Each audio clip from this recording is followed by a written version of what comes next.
What is up guys, it's Solheim here, back with another Wrath of the Lich King Classic video. So for TBC Classic, I made a video about the boosted level 58 characters and what we will end up receiving on those level 58 boosted characters, and this was all based on the TBC beta templates, and we currently have some level 17 template characters on the Wrath beta, which allows us to speculate on what a level 17 boosted character will look like in Wrath Classic. I am not saying these template characters will be 100% correct, but I made a similar video for TBC Classic, and the beta templates turned out to be very close to what the level 58 boosts actually looked like, so the level 70 boosted characters will more or less look like these beta templates. With that in mind, I intend to go through what you will get on your boosted character in Wrath, so you have more information when it comes to deciding whether or not you actually want to purchase that boost. So here is some of the general information. You get a level 70 character without professions. Well, actually right now, the level 70 template on the beta comes with one random profession which seems to be class specific, so warriors get blacksmithing for example, but I highly doubt this will be there in Wrath Classic. You also get a full set of dungeon blues. This was promised us in TBC Classic as well, but we ended up getting green items instead, which was custom made for the boosted templates, but we also had that green gear on the TBC beta, so the fact that we have dungeon blues on these 70 templates on the Wrath beta makes me kind of hopeful and confident that we will end up getting these dungeon blues on the actual level 70 boosts as well. Also, if your class can take on multiple roles and needs different gear sets for those roles, you will receive multiple gear sets according to that role. So for example, warriors get both DPS gear and tanking gear. You also start with 225 riding skill, you start with maximum weapon skills, you get an epic round mount and a flying mount, you get a full set of mooncloth bags aka 16 slot bags, and also on the template characters on the Wrath beta, we also get all of the TBC reputations instantly at Exalted, but once again this is a feature that I highly doubt they will bring over to the Wrath boost. So with that said, let's check out the different gear on a class by class basis. And since we are already on our warrior, I think we'll just start with the warrior. So the gear itself is quite simple. You will obtain lots of dungeon blues, like for example on my warrior I have the entire Off the Bold set, which gives me defense and also lots of unique gem slots that I can put in gems for. You also get weapons, you get really good trinkets this time. The TBC trinkets was kind of subpar, well actually all of the gear for TBC boosts were subpar. This time around it's really decent. You have full blues, it's all really good, you have decent weapons, once again dungeon blues there as well. You have the trinkets as I just said, you start with Darkmoon Card Vengeance and also Darkmoon Card Madness. You get lots of different items and gear sets, you will have several weapons, at least right now on the beta we have several weapons for every single role as well, so you can just switch and choose which one you want to use, and yeah, it's all really good to be honest. Lots of different things to switch between, a lot of different weapons, but also different gear for different scenarios. For example, I have the Devil Shark Cape which gives me defense, dodge and block, but I also have another one which gives me hit, crit and attack power. So if I want to DPS, there I have a good cloak for DPS, and if I want to be a tank, I have a good cloak to be a tank. You also have different types of armor, so for example the helmet that I'm currently using is the Warhelm of the Bold. We have another one in our backpack as well, which is also a tanking one. I was kind of hoping we would have a DPS one, but I can't see it right now, so we probably have two tanking ones. That might be an oversight that hopefully gets fixed. But yeah, you will have lots of different items and lots of different gear to switch between based on your playstyle and just what you want your character to look like. Next up, let's look at the Paladin, which is a class that I think a lot of people might be boosting if you don't have one already, because well, they're not the easiest or the fastest to level up, even though they are getting better with the Wrath pre-patch, but let's take a look. So right now I'm running around in prot spec, we have lots of different things. Once again, we have the Brute of the Immortal King trinket, we have Darkmoon Card Vengeance, and you start off with a really good shield, the Ogre-La shield. I am not sure if this will be there on the actual Wrath boosted characters. because this is a shield that is locked behind Revered, but either way you will have several shields as well anyway, so it shouldn't really matter, or you should have at least. But let's go through some of the items that are in our bag, because well, you start with a full set of gear. I don't think I have to go through all of it, but you start with, for example, I'm using full tanking set right now, so defense rating helmet, you have defense and block value necklace, defense value and parry shoulders. You have lots of different things. You have the Jade Skull breastplate, really good breastplate right there. You have 2 different rings. These ones gives you hit and attack power.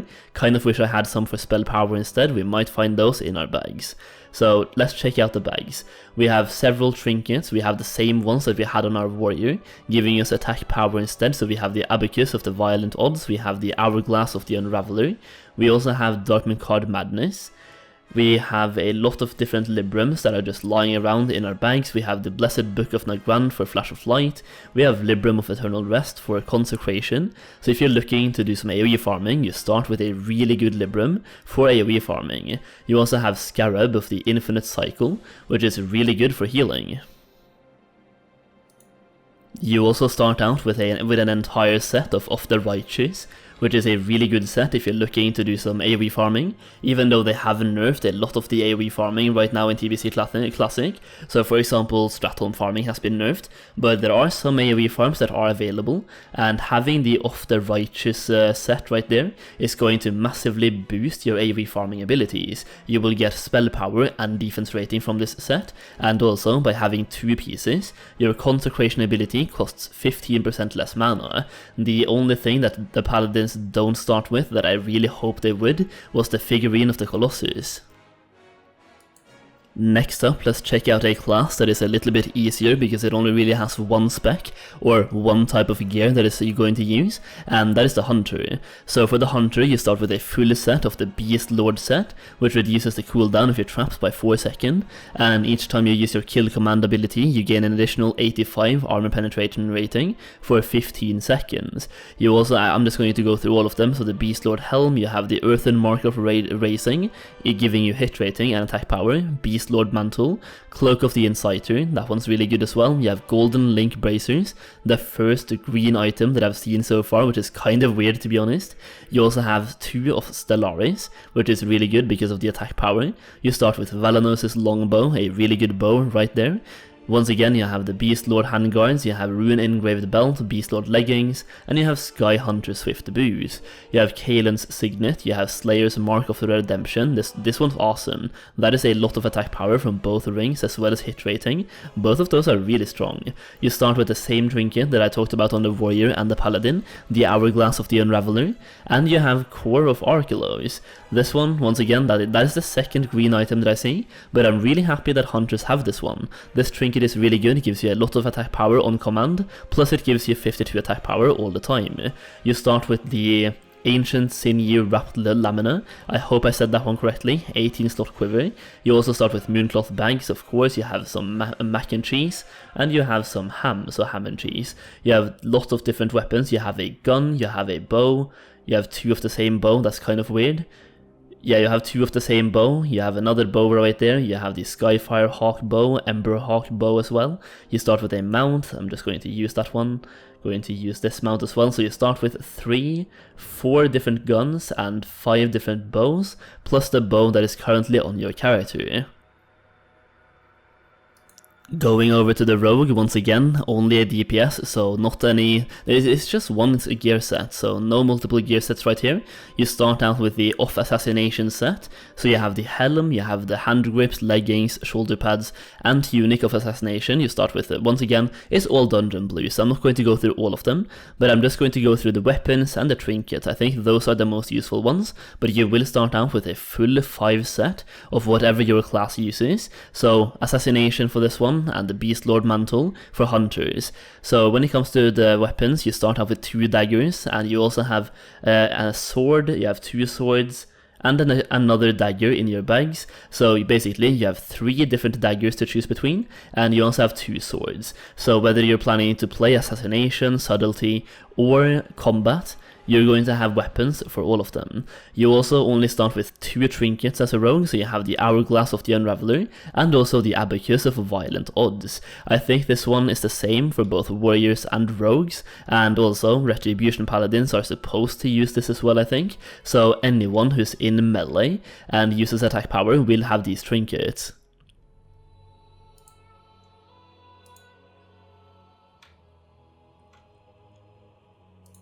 Next up is the priest, and as a priest you start with a lot of different things. Basically you start with both healer and also tanking gear.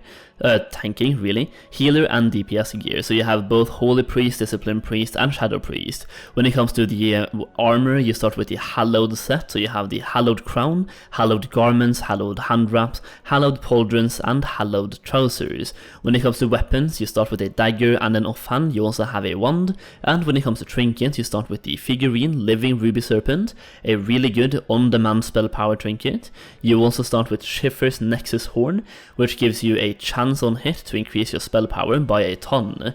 You also start with other trinkets in your bags, so for example you have the Squire's Blood Gem. This one I'm kind of wondering if it will be there on the Wrath beta, or not on the Wrath beta but on the actual boosted characters in Wrath Classic, because once again this is locked behind the reputation, so if they're giving us this one you kind of have to have the reputation as well. Same thing goes for the figurine though, we get the figurine, but we also have dual crafting on these characters, so I start with dual crafting, I have the figurine, but if I don't have dual crafting, then I don't think I'll have the figurine. So the trinkets you might start with on the beta is the one that I'm currently using, the Schiffer's Nexus Horn, and you might also start with something like the Bangle of Endless Blessings, which is another one that gives you on-demand spirit. When it comes to weapons, you can both use a one-hand and also offhands. You will have multiple one-handers, multiple offhands, and also you have a staff that is in your bag just waiting for you. So you can choose exactly what you want to use, a one-hander plus an offhand, or a staff. Next up we have Shamans, and oh boy do you start with a lot of different things as a Shaman. First of all you start with a full set of elemental gear, you have the Tide Fury set, and you also have, well, you have the Tide Fury set, you will have lots of different spell power items on you as well, so you can choose between being an elemental shaman, spell enhancement shaman, or even a restoration shaman. You also have weapons for all of them, you have relics for all of them, or totems for all of them, you also have weapons for all of them, and different trinkets. Once again we're looking at the Figurine Living Ruby Serpent, which also means that we start with dual crafting, and since I don't think professions will be there for the boosted characters, I don't think you'll start with this trinket, and I don't think you'll start with dual crafting. Either way, that is a trinket. We have the exact same trinkets as the priest. When you go to your banks, you will also have different trinkets. So for example, the Hourglass of the Unraveler. This one was for everyone who's in a melee that is reliant on attack power, remember. You also have the Core of Archelos, which hunters had as well, so those are the 2 trinkets for enhancement that you will receive in your bags that are ready to go. You also have different armor types and different weapons, different rings that are in your bag as well. You have another piece of the Hallowed Crown that is meant for healing, so Hallowed Crown for healing. I don't know why we have that one, but hey, we have the Hallowed set for some reason in our bags, even though the set bonus doesn't give us anything whatsoever, we still have it. We also use the Tide Fury, which also gives us spell power, so that one might just be the one that you want to use anyway. When it comes to weapons, you start with lots of different ones. The one I'm using right now is the Bleeding Hollow Warhammer, giving me critical strike and spell power. We also have a different one in our bags, giving us both stamina, intellect and mana per 5. We have another one, the Essence Focuser, giving us spell power and once again mana per 5. We also start with the Epoch Mender, which is spell power and mana per 5, and that's a 2-handed staff. We also start with the Spire of the Stone Shaper, which increases armor by 1000 for 10 seconds, but cannot cast spells or attack for the duration of the spell. That one's kind of funny, kind of interesting, but I don't think anyone will use it, but at least we have the option. When it comes to enhancement, we start with a fist weapon, giving us attack power and hit rating. We also start with a mace, one-handed mace, giving us critical strike and attack power. And we have made it to the final 3, so we're almost finished now. Let's talk about the Mage. The Mage is probably the easiest class for the boost because you only really start with one gear set. You also start with the mounts as usual. You have the 2 sets of arcane powder, so 40 arcane powder. You also have a light feather, or a stack of light feathers. But when it comes to gear, you only really have one choice. You have the Encanter's gloves. Well, you basically have the entire Encanter's set. You have Brooch of the heightened potential. You have Cloak of woven energy. You have Crimson braces of gloom. When it comes to weapons, you have Great Sword of horrid dreams, a really good sword right there. You also have Lamp of peaceful radiance. When it comes to the wand, you have Nether Core's control rod, and you have the Adal's gift for a belt. You have Sigil laced boots. When it comes to rings, you have Mana Storm band, and also Ring of conflict survival. That is the first epic that I've seen. Not sure if this will be there on the boosted characters, but either way, it is there on the beta. When it comes to the trinkets, they might have to switch out the figurine living ruby serpent, because we only have one set of trinkets on this mage right here. We don't have anything else in our bags, and unless they give us dual crafting or give us professions with these boosts, then this trinket has to be replaced. Next up we have the Warlock, and the Warlock is just as boring as the Mage really. Once again, you have basically nothing. You have one type of gear set. You start with 2 mounts. You have 5 Eternal Stones, Infernal Stones, there we go. You have Deprecated Thornstones chunk. No idea what that one is used for, but there we go. And you have an entire Fellcloth bag's worth of soul shards. When it comes to the items, it is basically exactly the same as the Mage, but instead of starting with the Encanter set, you start with the Oblivion set. So you have the gloves, hoods, robes, spaulders, and trousers of Oblivion. Once again, there's nothing much to say really about the gear.